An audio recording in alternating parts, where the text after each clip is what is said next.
Have you ever thought someone's devotion to Jesus could go too far? Well, in this group, it did. The Branch Davidians cult, with devotion to Jesus so strong that they believed that they were living in the ends of times, so much so that they believed that the second coming of Jesus was impending. Unfortunately, their idea of getting ready took a dark turn. I just saw the whole thing blowing up on our face and those kids dying.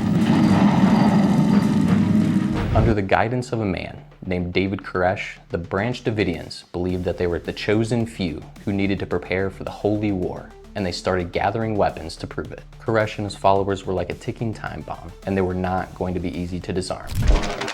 I was rattling around getting my family ready to go to church, and the phone rings, and Jeff Jamar advised me that I needed to proceed to Waco as soon as possible. The FBI and ATF attempted to bring this group under control. Unfortunately, what followed was a tense 51-day siege in Waco, Texas, a standoff that kept the entire nation on edge. The FBI headed to Waco, where the ATF raid had become the longest shootout in American law enforcement history. But the end was far from what anyone anticipated. When the dust finally settled, more than 70 members of the Branch Davidians cult had died, trapped in their compound as it went up in flames. It was one of the darkest and most tragic chapters in American history, a standoff between faith and fear, ending in fire and loss. You're raised with just fear. Everywhere is fear. If there was one thing I could take back, I would take back the spankings. I drew blood. There was blood on the paddle. I felt like the most evil person in the world to be beating my baby this way. But this was what God wanted and needed from me.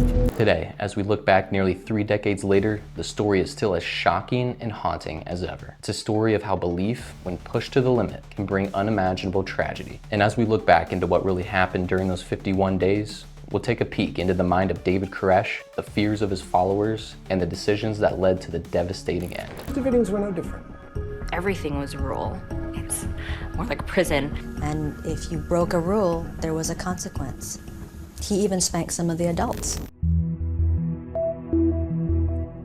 The roots of the Branch Davidians go back nearly a decade, all starting with a man named Victor Hutev. In 1929, this Bulgarian immigrant arrived in the United States with more than just a dream of a new life. He carried what he believed was a powerful message for the Seventh-day Adventist Church. Hutev was a Sabbath school teacher in Southern California, and as he taught, he became convinced he had something revolutionary to share with his fellow Adventists. This message was unlike anything the Adventist Church had ever heard before, and Hutev compiled his ideas into a book called The Shepherd's Rod, The 144,000, A Call for Reformation. His book contained his beliefs about a group of 144,000 faithful followers who would one day usher in a new age of purity for the Adventist Church. It was, he argued, a call for reformation that he felt was long overdue. But Hutev's ideas clashed sharply with Adventist beliefs, and the church's leadership quickly rejected his message. They saw it as a dangerous departure from the teachings they held sacred, so they acted fast to silence it. Soon after, Hutev and his followers were formally excommunicated from the church, and their community was shaken. To Hutev, however, his rejection only fueled his conviction. He began to see himself as a man standing against the tides of doubt, someone whose message would ultimately stand the test of time. In 1934, Hutev took a big step. He established his own headquarters outside of Waco, Texas. This new community was no ordinary congregation. It was a place he intended to shape into a new kingdom, a base for his movement, and he named his followers the Davidians. Years passed, and the group grew under Hutev's leadership, gaining followers who shared a vision of a pure and renewed religious community.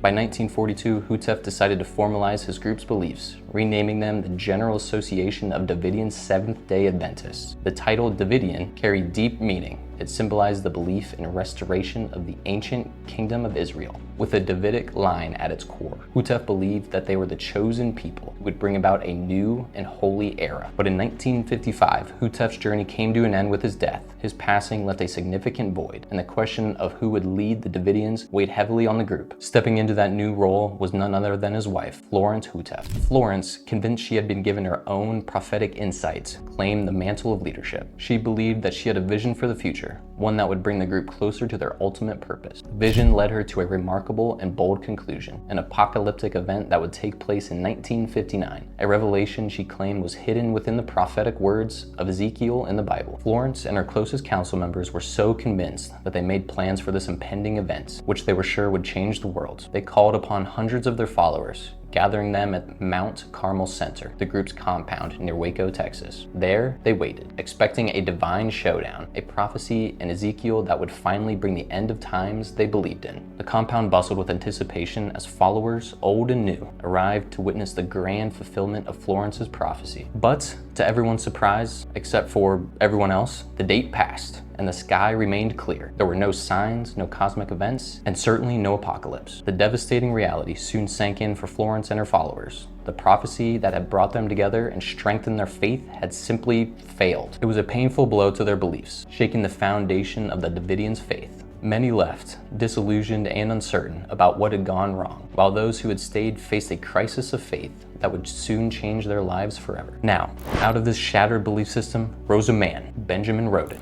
Seeing the vulnerability and questioning that Florence's failure had caused, Roden seized the moment. He believed that he had the answers they needed, a new path forward. He formed a breakaway faction called the Branch Davidians, a name inspired by the biblical term branch, as mentioned in the book of Zechariah, a symbol for a chosen leader or Messiah. Roden quickly gathered followers of his own, many of whom had been Davidians disillusioned by Florence's failed prophecy. Soon, he gained enough influence to take over Mount Carmel, claiming it as his own stronghold. Under his leadership, the Branch Davidians gained momentum and set themselves apart as a group with a unique apocalyptic vision. Benjamin Roden led the Branch Davidians for several years, preaching his vision and guiding his followers deeper into the belief of an imminent divine event. But in 1978, Roden passed away, and once again, the Branch Davidians faced a question of leadership. This time, it was Benjamin's wife, Lois Roden, who took the reins. Lois was a fiery and determined woman with her own sense of prophetic purpose, and she held on to the belief that she was meant to lead. However, her leadership faced immediate opposition by her own stepson,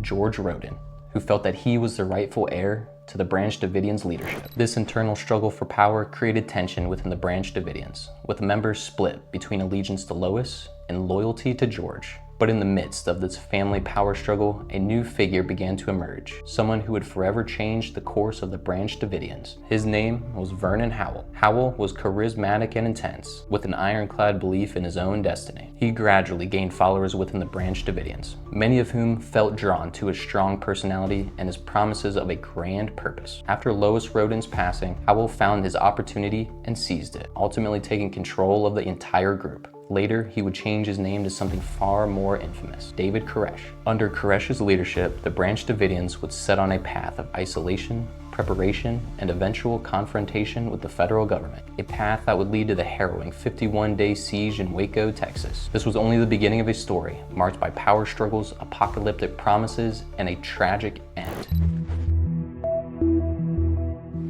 When Vernon Howell arrived at Mount Carmel in 1981, he was simply a young, charismatic man in his early 20s, seeking purpose. For most of the Davidians at the commune, Howell's arrival felt like a spark. His intense dedication and belief in his calling captured the attention and loyalty of nearly everyone there. But his arrival was more than just a new beginning for the group. It was the start of a strange and controversial journey that would forever change the Davidians.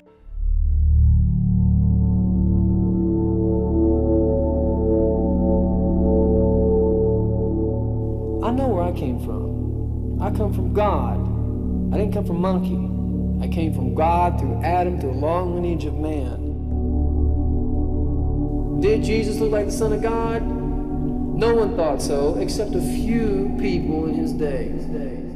Howell quickly grew close to Lois Roden, the current leader of the sect, and the widow of Benjamin Roden, the group's previous leader. Lois was in her late 60s, but that didn't stop her and Howell from entering a relationship. Howell claimed he was meant to father a child with Lois, a child who, in his view, would be the chosen one, destined for greatness. This belief set him apart and began to make him look like a future leader in his own right. But things took a turn when Lois passed away, and George Roden, her stepson, took over the leadership. George was strong-willed. It didn't take kindly to Howell's rising influence. What followed was a battle for power, a battle that turned bitter and dangerous. The struggle between Howell and George Roden split the Davidians. Many members felt torn, but Howell's charm and promises of a divine future won over the majority. You will overcome through my power.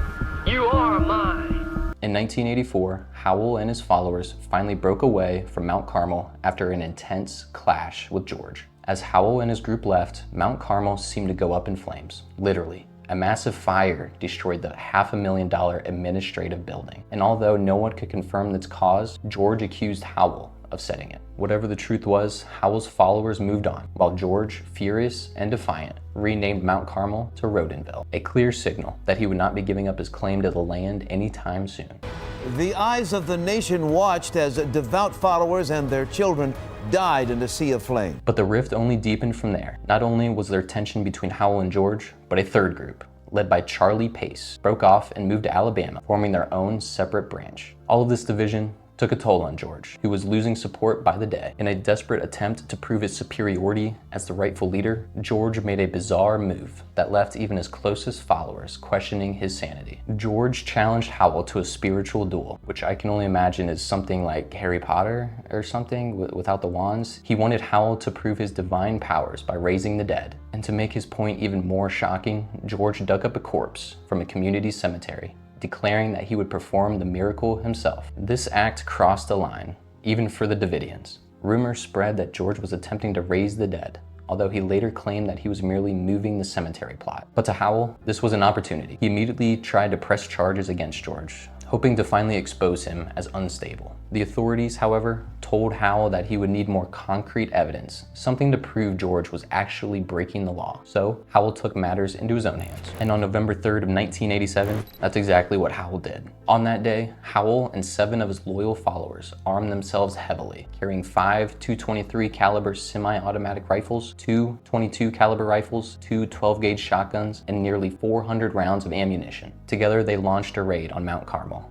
aiming to remove George once and for all. Howell claimed this mission was to gather evidence against George to prove he was out of control. But oddly, the group failed to bring back a camera or any other equipment that could capture proof of George's alleged crimes. The assault was intense, with both sides firing shots, yet Howell's group failed to take control of Mount Carmel that day. The assault was intense, with both sides firing multiple shots. When the dust settled, Howell and his followers were arrested, and the case went to trial. The jury found Howell's followers not guilty, and they couldn't reach a verdict on Howell himself. It was a confusing result, leaving Howell free but without a clear victory. Yet, in a strange twist, Howell decided to celebrate. He invited the prosecutors and officials to Mount Carmel for ice cream, a gesture that left everyone baffled. Whether it was a move to show how harmless he was, or simply his way of easing tension, Howell's actions only added to the growing legend. Despite all of this, Howell wasn't universally accepted as the official leader of the Branch Davidians. Some followers saw him as an imposter, claiming he didn't have the authority to use the Branch Davidians' name. Those who remained loyal to the original teachings refused to follow Howell, continuing under the old Branch Davidians' name. But Howell, undeterred, would soon declare himself the true prophet. Slowly he became their leader and then eventually raised himself up to the level of a prophet. Once Vernon Howell secured his position in leadership, he took this opportunity to create a new identity, one that would cement his place in the group's history. He changed his name to David Koresh, a symbolic choice that tied him to both the biblical King David and Cyrus the Great, known as Koresh in Hebrew. With this name, Koresh claimed a prophetic lineage, hinting that he was destined for something far greater. He portrayed himself as a chosen figure, a leader that would not only guide his followers, but create a new line of rulers. He believed he was setting the stage for a grand new era. David Koresh was a monster. He was a highly unstable, self-proclaimed Messiah who used the Bible and used scriptures as a weapon. It's war. These governments of this world are coming to an end. He always said that they would come for us, and we were going to defend ourselves, and we were all going to die. He was an embodiment of evil. He was the complete, absolute dictator of every facet of everyone's life. This transformation from Vernon Howell to David Koresh gave him the authority he needed to enforce his beliefs with total conviction. He told his followers that he was quite literally the Lamb mentioned in Revelations, a figure traditionally associated with Jesus. However, Koresh offered a twist to this interpretation. Rather than seeing the Lamb as a direct symbol of Christ, Koresh believed he was the Lamb, the one who would come before Christ to prepare the world for the second coming. He claimed that when he was a child, God had spoken to him and said, "You're the chosen one. You are my Messiah." It was a powerful claim that strengthened his followers' devotion. They began to see him as the only one who could unlock the secret of the end of times, and Koresh didn't hesitate to use this belief to bind them closer. Do you think he's the Son of God? Yeah. By the end of the infamous 1993 siege, Koresh had taken his teachings to a new level. He no longer referred to his followers as Branch Davidians. Instead, he called them students of the 7 seals, tying them to the unique interpretations of the book of Revelation. This name change marked a shift. It wasn't just about their faith, but about their role in a cosmic prophecy. Followers, fully committed to his teachings, began to see themselves as Koreshians, identifying more with him than any other former leader. This deepening loyalty turned Koresh from just a leader into a near mythic figure among his followers. He had uncommonly powerful capacities to manipulate people and instantaneously decay souls. However, Koresh's claims and actions didn't go unnoticed. Allegations of child abuse and coercion surfaced, painting a dark picture of life within the compound. These accusations would later fuel the authorities' decision to intervene, setting the stage for a showdown that would lead to one of the most tragic standoffs in American history. Koresh's belief in his own divine role had drawn people to him, but would also bring devastating consequences that none of his followers could have imagined. Why did you come here?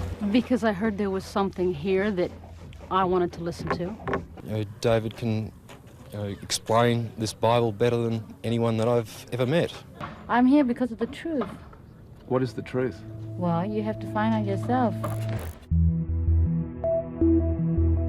It was February 28th, 1993, just before dawn. It was 4:20 a.m. when the ATF made their move on the Branch Davidians compound in Waco, Texas. This was an attempt to serve a search warrant based on serious accusations, charges of illegal weapons stockpiling, and allegations of child abuse within the group. The plan was to storm the compound, search for evidence, and bring Koresh and his followers under control. But as the agents approached, things went from tense to deadly in the blink of an eye. As the ATF agents tried to breach the compound, gunfire erupted from both sides. The sounds of gunshots filled the morning air, and the clash escalated rapidly. For nearly 2 hours, the agents fought to gain control, but they were met with heavy resistance. By the end of the initial assault, 4 ATF agents had been killed. Another 16 agents were wounded. The wounded people, please emphasize that. Get to everybody. Don't let someone start firing. Hey, Lynch. Yeah. Between you and me. Yeah. Both the guys in the roof are dead. Both of them? Yeah. God almighty. Okay. Inside the compound, 5 Branch Davidians had lost their lives in the gunfight. The losses were felt on both sides, marking the beginning of what would be a long and painful standoff. Is this Wayne Martin? I hear gunfire. God almighty. Hello? Wayne? Tell him to pull back! What? Tell him to pull back! Are you returning fire, Wayne? Oh, shit. After the initial clash, the ATF was forced to pull back and regroup, but the government wasn't done yet. Following the deaths of federal agents, the FBI took over, determining to resolve the standoff once and for all. Over the next several days, the FBI began negotiating with Koresh and his followers, trying to find a peaceful solution. Koresh? This is who, sir? David Koresh. Mount Carmel Center, we're being shot all up out here. Okay, where are you? Oh, where am I? I'm at Mount Carmel Center. Okay, hang on just a second. All right. Yeah, this Lynch. Hey, Lynch? Yeah. This is David Koresh. Okay, David. The notorious. What did you guys do that for? You brought a bunch of guys out here. The FBI listened in amazement as Koresh, in the midst of a gun battle, began to preach from the Bible. There are 7 seals. What reward did Christ receive in heaven? He received a book with 7 seals. In the prophecies, it says...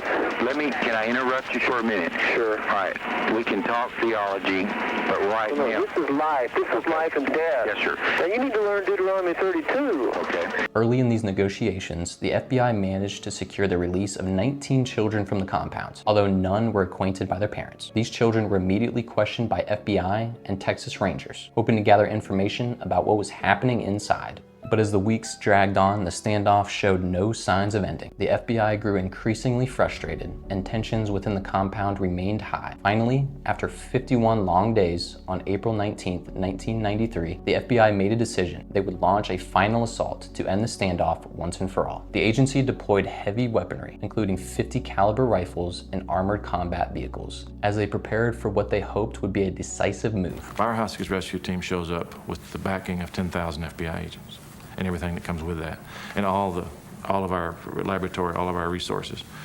And whatever I needed there, I knew I could get. Tear gas canisters were fired into the compound in an attempt to force the Branch Davidians out. Officially, the FBI's orders were to return fire only if shot at, not to initiate a full-blown assault. But as shots were exchanged, the FBI increased the amount of tear gas, determined to break the group's resistance. Use a gun if somebody came in here. They come in here with a gun and they start shooting at us. What would you do?